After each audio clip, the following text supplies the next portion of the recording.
Good day everyone, I am Jordi Mangubat and My name is Muhammad Naif M. Jabal. good day everyone. Today, I will discuss about one of the most controversial issues in Philippine history. Did Rizal retract? Ito yung tanong kay Jose Rizal kung totoo nga ba na binawi o umatras siya sa kanyang mga isinulat laban sa Catholic Church bago siya namatay.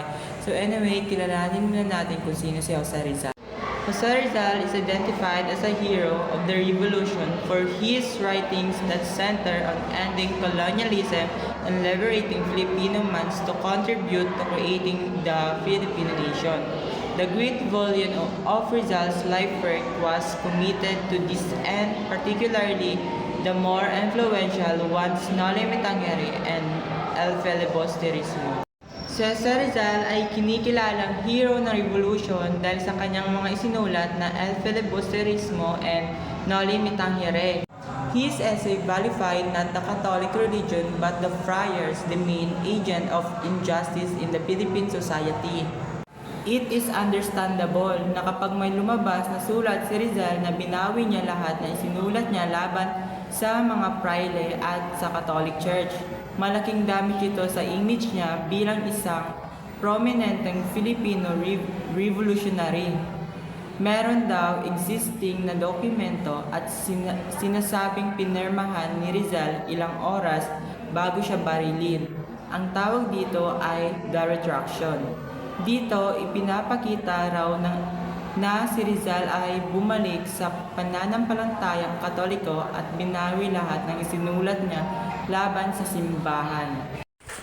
And it was translated from the documents found by Father Manuel Garcia on May 1935.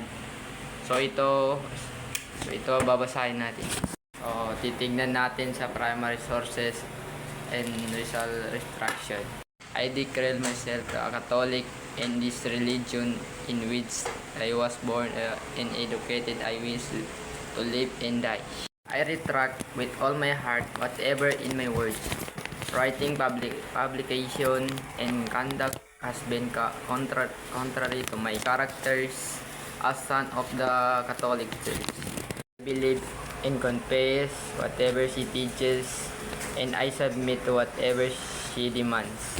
I abominate Masonry as an energy which is of the Church and a society prohibited by the Church. Diocese and prelate may as a superior ecclesiastical authority make public this spontaneous manifestation of mine in order to repair the scandal which of the act may have, and so that God and people may pardon me. Manila, 29 of December of 1896 by Jose Rizal. The retraction documents, may 4 na version ng text ng retraction. Ang una, na-publish agad ni Labos Española at Diario de Manila pagkatapos ng kanilang execution noong December 30, 1896. Pangalawa, lumabas sa Spain La Juventud noong February 14, 1897. Pangatlo, mula kay Father Vicente Balaguer na nagsasabing siya mismo ang witness. Ang-4, yung original na natagpuan sa archive noong May 18, 1935, halos 40 years later. May dalawang mahalagang testimonya tungkol sa issue ng retraction ni Rizal. Una, the Balaguer testimony. Ang unang testimony tungkol sa retraction ay galing kay Father Vicente Balaguer, isang Jesuita. Pero maraming historiador ang nagsasabing out of character ito o parang hindi akma sa pagkatao ni Rizal. Dahil ito lamang ang tinuturing na primary account sa paglagda ng retraction, ginamit ito ng iba para sabihin totoo ang dokumentong ito.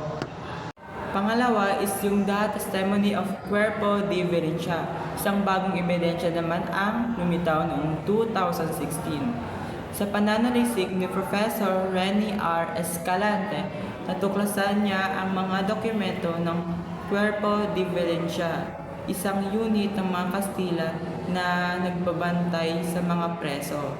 So this report included the writings of Federico Moreno, who observed Rizal's last hour. This document gave another version of what really happened, and it opened a new discussion about the truth of the retraction. On the other hand, Catholic historians believe na totoo yung retraction kasi may mga testimony at dokumentong naiwan. So hanggang ngayon, hindi pa rin sure kung talagang nag-retract si Rizal. Pero whether they retracted or not, his heroism is unquestionable. Ang mahalaga, his works inspired Filipino to fight for independence, which eventually led to the evolution of 1896 and the birth of the Philippine nation.